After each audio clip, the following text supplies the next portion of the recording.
ನಾನು ಯತೀಂದ್ರ ಸಿದ್ದರಾಮಯ್ಯನವರ ಹೇಳಿಕೆನ ನೋಡಿದೆ. ಕೆಲ್ಸ ಇಲ್ದೇ ಇದ್ದವರು, ಕೆಲ್ಸ ಇದ್ದೇ ಇದ್ದವರು ಅಂದ್ರೆ ಯತೀಂದ್ರ ಅವರ ಕೆಲಸ ಅಂತಂದ್ರೆ ಟ್ರಾನ್ಸ್ಫರ್ ಲೆಟರ್ ತಗೊಂಡ್ಬಿಟ್ಟ, ಅಪ್ಪ ನಾನು ಕಳಿಸಿರೋ ಲೆಟರ್ನ ಕ್ಲಿಯರ್ ಮಾಡಪ್ಪ ಅನ್ನೋದ್ ಕೆಲ್ಸನಾ? ಇದು ಆಕ್ಚುಲಿ ಚೆನ್ನಾಗಿರೋದು. ಜಾಸ್ತಿ ಬರ್ತಾ ಇದೆ, ಈ ಒಂದು ಲಿಸ್ಟ್ ನ ಕ್ಲಿಯರ್ ಮಾಡು ಅಂತೇಳಿ ಕಮಾಯಿ ಮಾಡೋದು ಕೆಲ್ಸನಾ?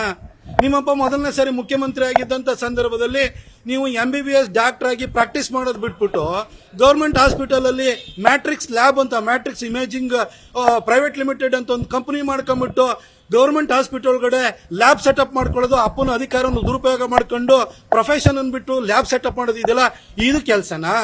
ಬೇಕು ನನ್ನ ಮಗನೇ, ಎಲ್ಲ ಎಡವಟ್ ಮಾಡ್ಬಿಟ್ಟಲ್ಲೋ, ಎಲ್ಲ ನಿನ್ನಿಂದನೇ ಆಗಿದ್ದು.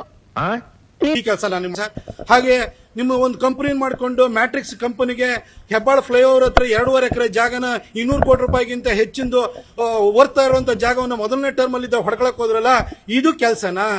ಇದು ನಮ್ಮ ದೇಶ ಅಂದ್ರೆ. ಅದಕ್ಕಿಂತ ಮೊದಲು 14 ಸೈಟ್ ಅನ್ನು ನೀವು ಪಡ್ಕೊಳಕ್ಕೆ ಅಂತ ಹೋಗ್ತಿರಲ್ಲ ತಾಯಿ ಹೆಸರಲ್ಲಿ, ಇದು ನಿಮ್ಗೆ ಕೆಲಸ ಅಂತಂದ್ರೆ ಈ ಕೆಲಸ ನನಗೆ ಬರಲ್ಲ ಸರ್. ದಯವಿಟ್ಟು ಈ ಕೆಲಸ ನೀವೇ ಮಾಡಿ. ಆದ್ರೆ ಮೈಸೂರಿನಲ್ಲಿ ಮೈಸೂರು ಬೆಂಗಳೂರು ಹೈವೇ ಇರ್ಬೋದು, ರಿಂಗ್ ರೋಡ್ ಇರ್ಬೋದು, ಕಸ ತೆಗ್ಸೋದಿರ್ಬೋದು, ಪ್ರತಿಯೊಂದು ಕೆಲಸ ನನಗೆ ಮಾಡಕ್ ಬರ್ತದೆ. ಇವತ್ತು ಬಂದಿರೋದು ಮೈಸೂರು ಜನರ ಹಿತದೃಷ್ಟಿಯಿಂದ ಕೆಲಸಕ್ಕೆ ಬಂದಿದ್ದೀನಿ. ಈ ಕೆಲಸ ನನಗೆ ಬರುತ್ತೆ ಸರ್.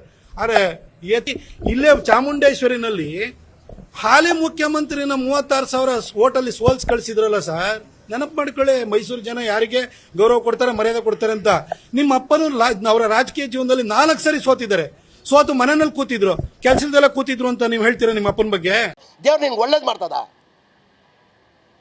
ನಿನ್ ಜನ್ಮಕ್ಕೆ ಹೋಗೋ.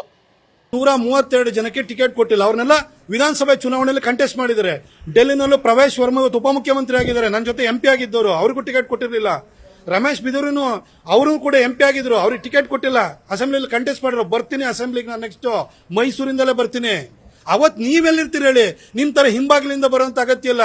ನಿಮ್ಮಪ್ಪ ಇಡೀ ಜೀವನ ಕರಿಯರ್ ಸ್ಟಾರ್ಟ್ ಮಾಡಿದ್ದೆ ಚಾಮುಂಡೇಶ್ವರಿ ಬಿಟ್ಟು ವರುಣಕ್ಕೆ ಪಲಾಯನ ಮಾಡಿದ್ರಲ್ಲ, ವಾಪಸ್ ಬಂದಾದ ಕೂಡಲೇ 2018 ವರುಣದಲ್ಲಿ ಏನಾಯ್ತು ಅಂತ ಗೊತ್ತಲ್ವಾ? ಈ ತರ ಎಲ್ಲ ಮಾತಾಡಿ ಕೆಲಸ ಇಲ್ದಿದ್ರು ಏನು ಹೋಗಿ ಮೂಡ ಸೈಟ್ ಹೊಡೆಯುವಂಥದ್ದು, ಗೌರ್ಮೆಂಟ್ ಹಾಸ್ಪಿಟಲ್ ಅಲ್ಲಿ ಲ್ಯಾಬ್ ಮಾಡೋಂಥದ್ದು, ಅದರಲ್ಲಿ BDA ಸೈಟ್ ನ ಹೆಬ್ಬಾಳದ ಹತ್ರ ಹೊಡ್ಕೊಳ್ಳೋಂಥದ್ದು, ಟ್ರಾನ್ಸ್ಫರ್ ಮಾಡ್ಬಿಟ್ಟು ಲಿಸ್ಟ್ ಕೊಡುವಂಥದ್ದು, ಅವ್ರ ಹತ್ರ ಕಮಿಷನ್ ತಗೊಳ್ಳೋದು, ಇದು ಕೆಲಸನ? ಇದು ಬರೀ ಇಂಥದೆಯಾ? ನಿಮ್ಮ ಕಾಟಕ್ಕೋಸ್ಕರ ರಿಸೈನ್ ಮಾಡಕ್ ಹೋಗಿದ್ದು. ಅವ್ರ ಇಲಾಖೆನೆಲ್ಲ ಹೋಗಿ ಕೈ ಆಡಿಸ್ತೀರಿ ಅಂತ ಹೇಳಿ. ನಿಮ್ ಒಬ್ರು ಶಾಸಕರು ನಿಮ್ ಪರವಾಗಿದಾರ ಹೇಳಿ ನೋಡೋಣ.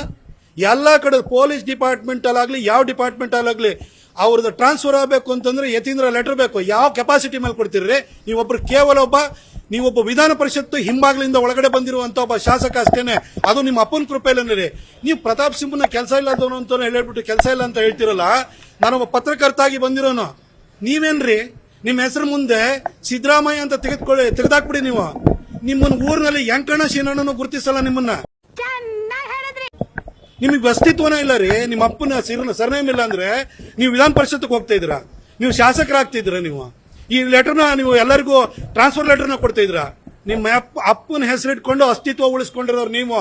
ಬೇರೆಯವ್ರ ಬಗ್ಗೆ ಕೆಲಸ ಇಲ್ಲ, ಅದು ಇದು ಖಾಲಿ ಕೂತಿದ್ದಾರೆ ಅಂತ ಹೇಳಕ್ ಹೋಗ್ಬೇಡಿ. ತುಂಬಾ ಥ್ಯಾಂಕ್ ಯು ಸೋ ಮಚ್. ನನಗೆ ಅಧಿಕಾರ ಇದ್ದಾಗ ಅಧಿಕಾರದ ಬಾಲದಲ್ಲಿ ಕೆಲಸ ಮಾಡ್ತಿದ್ದೆ. ಮೈಸೂರಲ್ಲಿ ಇವತ್ತು ಕಸ ತೆಗೆಯಕ್ಕೆ ಪ್ರತಾಪ್ ಸಿಂಹ ಮಾಡಿಸ್ತಿರೋದು. ನಿಮ್ಮ ಅಪ್ಪ ಓಡಾಡ್ತಾರಲ್ಲ, ಬರ್ತಾರಲ್ಲ, 0 ಟ್ರಾಫಿಕ್ ತಗೊಂಬಂದು ರಸ್ತೆ ಮಾಡಿಸಿರೋ ಪ್ರತಾಪ್ ಸಿಂಹ. ಇವತ್ತು Mysuru ring road national highway ಮಾಡ್ಕೊಂಡಿರೋ ಪ್ರತಾಪ್ ಸಿಂಹ. ಇವತ್ತು ಇಷ್ಟು ಕಾಮಗಾರಿ ನಡೀತಾ ಇರೋದು ಪ್ರತಾಪ್ ಸಿಂಹ ಮಾಡಿಸಿರೋದು. ನಿಮ್ಮಪ್ಪ ಏನ್ ಮಾಡಿಸಿದ್ರು ಹೇಳಿ ನೋಡೋಣ. ನಾಚಿಕಾಗಲ್ಲ. ಹೊಟ್ಟಿಗೆ ತಿಂತೀರಿ ನೀವು? ಹೊಟ್ಟಿಗೆ ಅನ್ನ ತಿಂತೀರ? ಏನು ಎಗ್ ರೈಸ್ ತಿಂತೀರ? ನಾಚಿಗಟ್ಟವೇ. ನೀವು ಒಂದು ಡಿಗ್ರಿ ತಗೊಂಡು ಪ್ರೊಫೆಷನ್ ಮಾಡೋದ್ ಬದಲು ಬರೀ ಟ್ರಾನ್ಸ್ಫರ್ ಮಾಡ್ಕೊಂಡು ದುಡ್ಡು ಹೊಡ್ಕೊಂಡಿದ್ದೀರಿ. ನಿಮ್ಮನ್ನೇನು ಕೇಳಿದ ಕೂಡಲೇ ನೀವು ಅಲ್ಲಿ ಹೋಗ್ಬಿಟ್ಟು ಸಣ್ಣ ಪುಟ್ಟವ್ರ ಹತ್ರ ಹೇಳ್ಸೋದು, ವರುಣಕ್ಕೆ ಬಂದು ನಿಂತ್ಕೊಳ್ಳಿ ಅಂತ. ಬನ್ನಿ ನೋಡೋಣ, ಇಲ್ಲಿ ಮೈಸೂರು ಸಿಟಿನಲ್ಲಿ ನಿಂತ್ಕೊಳ್ಳಿ ನೋಡೋಣ. ನಿಮ್ಮ ಅಪ್ಪನ ಕೈಲಿ ನಿಲ್ಸಿ ಸೋಲಿಸ್ತೀನಿ ಅಲ್ವಾ ನೋಡೋಣ. ಸುಮ್ಮನೆ ಇವೆಲ್ಲ ಮಾತಾಡಕ್ ಹೋಗ್ಬೇಡಿ.